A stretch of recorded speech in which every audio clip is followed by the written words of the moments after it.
রিফা নামে আমাদের একটা স্টুডেন্ট আছে যে কিছুদিন আগেই অ্যাডমিশন নিয়েছে। এবং তার অবস্থাটা এমন, যখন সে কথা বলতে যায় তখন অনেক নার্ভাস হয়ে যায় এবং হাত পা কাঁপে, লাইক সেন্সলেস হয়ে যাওয়ার মতো অবস্থা। তো সেই জায়গা থেকে এখন কিন্তু অনেকটাই ইমপ্রুভমেন্ট নিয়েছে।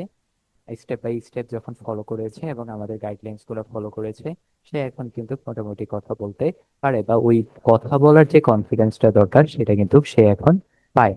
তো তেমনই হচ্ছে, আমাদের অসংখ্য স্টুডেন্ট আছে, আমাদের প্ল্যাটফর্ম হোক বা অন্য প্ল্যাটফর্ম, বা বাংলাদেশে অসংখ্য স্টুডেন্ট আছে যাদের জন্য স্পিকিংটা ভয়ের কারণ।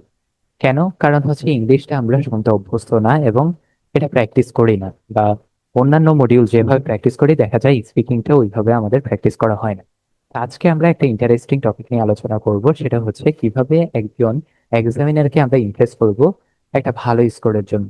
এখন আপনি বলতে পারেন, মার্কিং ক্রাইটেরিয়াতে কি উল্লেখ আছে এক্সামিনারকে ইমপ্রেস করতে পারলে ভালো স্কোর আসবে? না, মার্কিং ক্রাইটেরিয়াতে এরকম কিছুই উল্লেখ নেই। তবে আমরা বেশিরভাগ স্টুডেন্ট যারা আছি তারা হচ্ছে যখন এক্সাম দিতে যাই তখন দেখা যায় নার্ভাস হয়ে যায়, এবং নার্ভাস হয়ে যাওয়ার কারণে আমরা যেমনটা প্রিপারেশন নিয়ে আসি তো এমনটা কিন্তু কথা বলতে পারি না। কারণ নার্ভাস হয়ে গেলে আমাদের মাথা ব্ল্যাঙ্ক হয়ে যায় এবং আমরা কিছুই শেয়ার করতে পারি না, এবং এতে করে আমাদের খারাপ একটা স্কোর চলে আসে।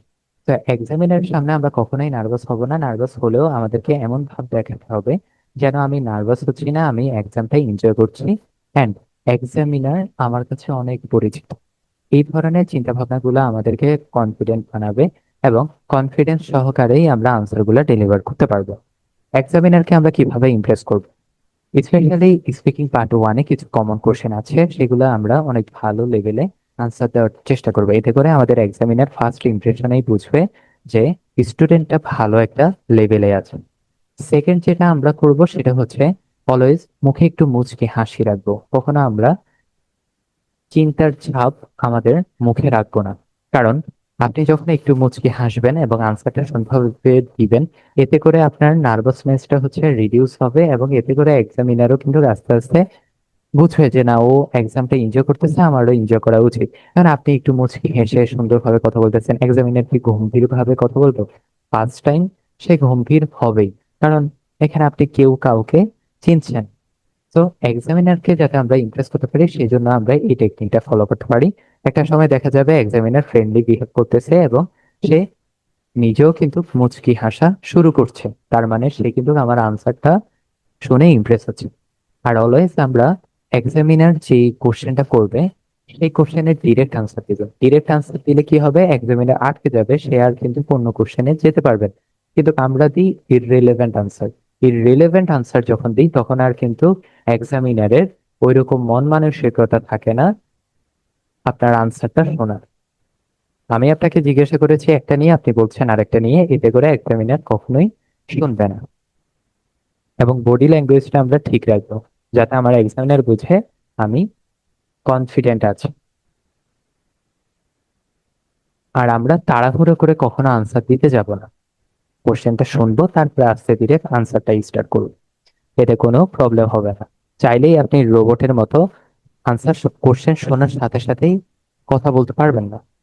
তো এটার জন্য একটু সময় লাগবে।